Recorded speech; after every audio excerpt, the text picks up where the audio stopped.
சுபுகி தொழுதுவிட்டு தனது மளிகை கடையை திறந்த தீன்காக்கா காலண்டரில் அன்றைய தேதியை கிழித்துவிட்டு இருக்கையில் அமர்ந்தார். பணியாட்கள் சாமான்களை பரத்த ஆரம்பித்தனர். வியாபாரமும் ஆரம்பித்து சூடு பிடித்து ஓய்ந்திருந்த நேரம். கடைக்கு வெளியே 15 வயது மதிக்கத்தக்க சிறுவன் அலங்கோலமாக நின்றிருந்தான். அவனது கோலம் பிச்சை கேட்பதாக காக்காவுக்கு தோன்றியது. தம்பி, இங்கிட்டு வா என்று கூப்பிட்டு 20 பைசாவை நீட்டினார். வந்தவன் எந்த அசைவுமின்றி சுரத்தில்லாமல் பசிக்குது என்றான். ஒரு வட்ட பண்ணை எடுத்து அவனிடம் நீட்டினார். வாங்கி கொண்டு செல்ல எத்தனைத்தவனிடம் இங்கேயே உட்கார்ந்து சாப்பிடு என்று வெளியில் கிடந்த முக்காலியை காட்டினார். வீட்டிலிருந்து தேத்த தண்ணி வரவே அதில் அவனுக்கு ஒரு லோட்டாவில் ஊற்றி கொடுத்துவிட்டு இன்னொரு வட்ட பண்ண சாப்பிட்றியா என்றார். வேணாம் போதும் என்றவன் தேத்த தண்ணியை குடித்துவிட்டு கிளம்புறேன் என்றான்.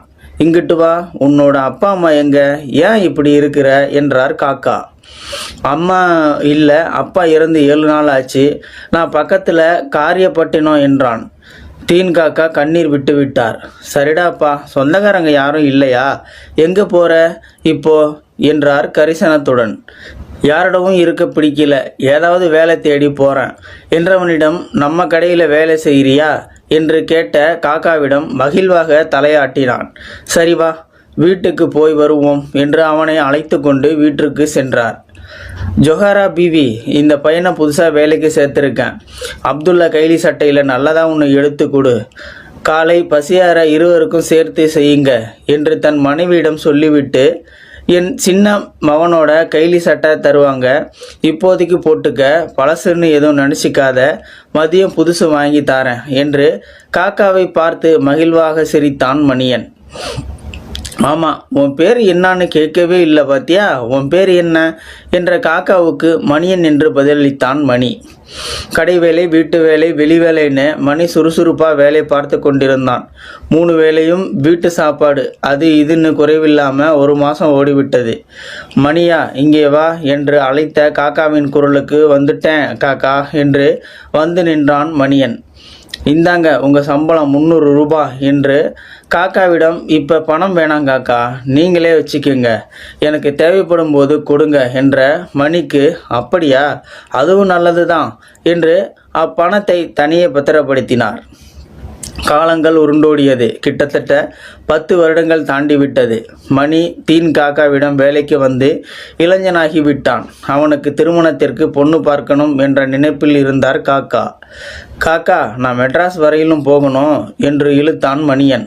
ஏனப்பா இப்போ மெட்ராஸுக்கு என்ற காக்காவிடம், விஜிபி கோல்டன் பீச்சுன்னு ஒன்று இருக்காம அதெல்லாம் பார்த்துட்டு மெட்ராஸை சுற்றி பார்த்துட்டு வரேன், ஆசையாக இருக்கு என்றான் மணியன். உன் வாயிலிருந்து இப்போதான்ப்பா ஆசைன்ற வார்த்தையே வந்திருக்கு. சரி, நீ போயிட்டு வா, எவ்வளோ பணம் வேணுமோ வாங்கிக்க, ஆனால் பத்திரமா போயிட்டு வரணும், வெள்ளந்தியான புள்ள நீ, அதான் பயமாக இருக்கு என்ற காக்காவிடம், நான் என்ன சின்ன பிள்ளையா காக்கா, அதெல்லாம் பார்த்து போயிட்டு வந்துடுறேன், நாளைக்கு ரயிலில் கிளம்புவா என்றவனுக்கு என்று அரை மனசாக உத்தரவு கொடுத்தார் காக்கா. மணியன் புறப்பட்டு சென்று இன்றோடு 10 நாளாச்சு. இன்னும் திரும்பவில்லை. எந்த தொடர்பும் இல்லை. தீன் காக்காவுக்கு கவலையாகி விட்டது. மெட்ராஸில் அவருக்கு தெரிந்தவர்கள் தொடர்பு கொண்டு விசாரித்த வகையில் ஒரு தகவலும் இல்லை. அவரே நேரில் சென்று 3 நாட்கள் மெட்ராஸில் தங்கி அலைந்து திரிந்து விசாரித்து பார்த்து விட்டார். ஒரு தகவலும் கிடைக்காமல் ஏமாற்றத்துடன் வீடு வந்து சேர்ந்தார். மணியா மணியா என்று மூச்சுக்கு 300 தடவை கூப்பிடுபவர் ஊமையாகி விட்டதை போல் உணர்ந்தார். அவனது சேமிப்பு பணத்தை பார்த்து கண்ணீர் விட்டார். தான் கடனாளியாக போய்விட்டதாக அவரது மனம் ரணமாகியது. நாட்கள் வாரங்களாகி மாதங்களாகி வருடங்களாகவும் உருண்டோடியது. மணியன் திரும்பவில்லை. எதிர்கடை ராமச்சந்திரன் வந்து, காக்கா, நான் கடையை காலி பண்ண போகிறேன், நீ வாடகைக்கு எடுத்துக்கங்க என்றார். அப்படியா, யோசித்து சொல்கிறேன் என்றார் தீன் காக்கா. பட்டுக்கோட்டையிலிருந்து பீட்டன் பாக்கு வியாபாரி வந்திருந்தார்.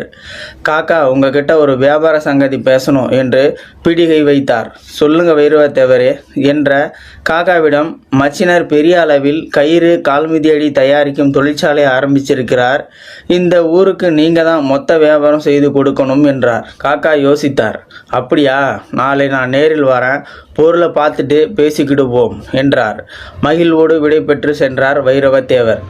மதியம் சாப்பாட்டிற்கு வீட்டுக்கு சென்றவர், ஜொஹாரா பீவி, எதிர்கடை ராமச்சந்திரன் கடை காலியாக தான் நம்மளை எடுத்துக்க சொல்கிறாரு. பட்டுக்கோட்டை வைரவத்தேவர் கால் மிதியடி வியாபாரம் ஆரம்பிச்சிருக்காராம். அதை வாங்கி எதிர்கடையில் வச்சு வியாபாரம் ஆரம்பிக்கலான்னு யோசனை இருக்குது என்றார். பாடுபட ஆள் வேணும், பார்த்து யோசித்து செய்யுங்க என்று சொல்லிவிட்டு அமைதியாகிவிட்டார் ஜொஹாரா. இல்லை புள்ள, மணியங்காசு அப்படியே இருக்கு, அவனையும் காணோம், அதான் அதை ஒரு முதலீடாக போட்டு செய்யலாமேன்னு என்று இழுத்தார். அவரது எண்ணத்தை உணர்ந்த ஜொஹாராவும் இறைவனிடம் பிரார்த்தித்தார். அன்று சாயங்காலமே ராமச்சந்திரனை கூப்பிட்டு கடைக்கு அட்வான்ஸ் கொடுத்து விட்டார். அடுத்த நாள் புறப்பட்டு போய் மிதியடிகளின் தரத்தையும் அழகையும் கண்டு திருப்தி கொண்டு வைரவத்தேவரின் மைத்துனரிடம் தொகையை கொடுத்து பொருளை அனுப்பும்படி சொல்லிவிட்டு ஊர் திரும்பினார் தீன்காக்கா. அடுத்தடுத்த வாரங்களில் புதிய கடை திறக்கப்பட்டது. மிதியடி மட்டுமல்லாமல் கயிறு சார்ந்த பொருட்கள், துணிப்பைகள், ட்ரங்கு பெட்டிகள், தலையணை, பாய் என பல பொருட்கள் கொண்டு வியாபாரம் சூடுபிடிக்க இன்னும் பல வகையான பொருட்களை கடையில் இறக்கினார் தீன்காக்கா. நல்ல திருப்தியான வியாபாரம், போதுமான லாபம், தரமான பொருட்கள் என அக்கடை அந்நகரில் ஒரு அடையாளமாக மாறிப்போனது. தீன்காக்காவினால் நம்ப முடியவில்லை அக்கடையின் வளர்ச்சியையும் வியாபாரத்தையும். இவ்வாறாக அக்கடையும் ஆரம்பித்து 7 ஆண்டுகள் கடந்துவிட்டது. சுபுகி தொழுதுவிட்டு கடையை திறந்து உட்கார்ந்தார் தீன்காக்கா. ஒருவர் தளர்வாக கடையை நோக்கி வருவதைக் கண்டு பார்வையை கூர்மையாக்கினார். மணியா என்று பதட்டமாக சொல்லியவாறு எழுந்தார் காக்கா. மணியனோ வெறுமையான பார்வையை கீழ் நோக்கி செலுத்தி கொண்டே, நல்லா இருக்கீங்களா காக்கா என்றான். என்னாச்சுப்பா உனக்கு? மெட்ராஸு போயிட்டு வரேன்னு போனவன் தான், ஒரு செய்தியும் இல்லை, நான் தேடாத இடமும் இல்லை. எங்கே போன? என்ன ஆச்சு? ஒரு கடுதாசி கூட இல்லை, தவிச்சு போயிட்டேன் மேடம் மணியா என்றார் காக்கா கண்களின் ஈரத்துடன். சொல்ல முடியாத வேதனைகள் காக்கா. ஒரு பெண்ணின் மானத்தை காப்பாற்ற போய் கொலை குற்றவாளியாகப்பட்டு சிறை தண்டனை பெற்றுவிட்டேன் காக்கா. உங்கள் முகத்தை பார்க்கவும் கூச்சமாக இருக்கு காக்கா என்றான் மணியன். அப்படியெல்லாம் மணி, நீ தப்பு பண்ண மாட்டேடா, நான் அறிவேனப்பா, வா உள்ளே வா என்ற காக்காவிடம், காக்கா நான் ஒன்றும் இல்லாதவனா, அப்போ சிறுவனா உங்கள் முன்னாடி நின்ன மாதிரியே இப்போவும் நிற்கிறேன் காக்கா. என் வாலிபம் சிறையில் போச்சு, மானமும் போச்சு, உடல் வலிமையும் போச்சு, பசிக்குது காக்கா என்றான் கண்ணீருடன் மணியன். காக்காவும் கலங்கி விட்டார். அப்படி சொல்லாதடா மணியா, நாங்கள் இல்லையடா உனக்கு, இந்தா இதை முதல்ல சாப்பிடு என்று பிஸ்கட் பாக்கெட்டை கொடுத்துவிட்டு தேத்த தண்ணியை லோட்டாவில் ஊற்றினார் காக்கா. தேத்த தண்ணியை குடித்து ஆசுவாசப்படுத்தி கொண்ட மணி, உங்களை பார்க்கணும் போல தோணுச்சு, பார்த்துட்டேன், நான் கிளம்புறேன் காக்கா என்ற மணியின் பேச்சை குறுக்கிட்டவராக, எங்கே போகிற என்று காக்கா கேட்டார்.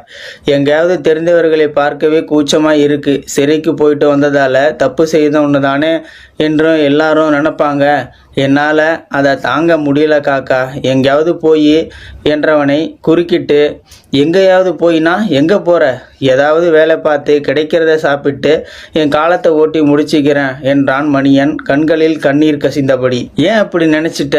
நான் இல்லையா? என்னை பற்றி நீ என்ன நினச்சிட்ட என்ற காக்காவுக்கு, நான் அனாதையாக வந்தப்போ என்னை உங்கள் வீட்டில் ஒருத்தனாக நினச்சி வளர்த்தீங்க, பெரிய மனசு காக்கா உங்களுக்கு, நான் தான் உங்கள் பேரை கெடுக்கிற மாதிரி நடந்து போச்சு. ஊர் எப்படி பேசிச்சோ, மேற்கொண்டு உங்களுக்கு கஷ்டம் கொடுக்க மனசு வரல காக்கா, நான் எங்கேயாச்சும் போகிறேன் என்ற மணியனை மறித்து, போ, எங்கே வேணாலும் போ, அதோ அந்த எதிரில் இருக்கிற கடை உனக்கு சொந்தமானது, அதை விற்று காசை எடுத்துக்கிட்டு போ என்று காக்கா சொன்னதும் திகைத்து அவர் கை காட்டிய திசையில் நோக்கினான் மணியன். மணியன் மெர்ச்சன்ட்ஸ் என்ற பெயருடன் கடை பளபளத்தது. குழப்பத்துடன், என்ன காக்கா இது என்ற மணியனுக்கு, உன் காசு தாண்டா, 10 வருஷத்துக்கு மேலே நீ உழைச்சதுக்கான சம்பள காசில் நான் திறந்த கடை அது. அல்லாஹ் அதில் அபிவிருத்தியை உண்டாக்கி மேலே மேலே வளர்ந்து இப்போ பெருமரமாக வளர்ந்து நிற்கிது. உன்னோட ஹக்கு மணியா அது, உனக்கு மட்டுமே சொந்தமானதுடா. இந்த சாவி, போய் கடையை திறந்து கல்லாவில் உட்காரு, அதுக்கு முன்னாடி வீட்டுக்கு போய் குளிச்சுட்டு புது ஆடையை போட்டுட்டு வா என்று சொல்லிவிட்டு எங்களை எல்லாம் விட்டுட்டு போறாராம்ல என்று முணங்கிக்கிட்டு முகத்தை பொய்கோபமாக வைத்து கொண்டார் தீன்காக்கா. மணியனோ திகைத்து மிரண்டு போய் நின்றான்.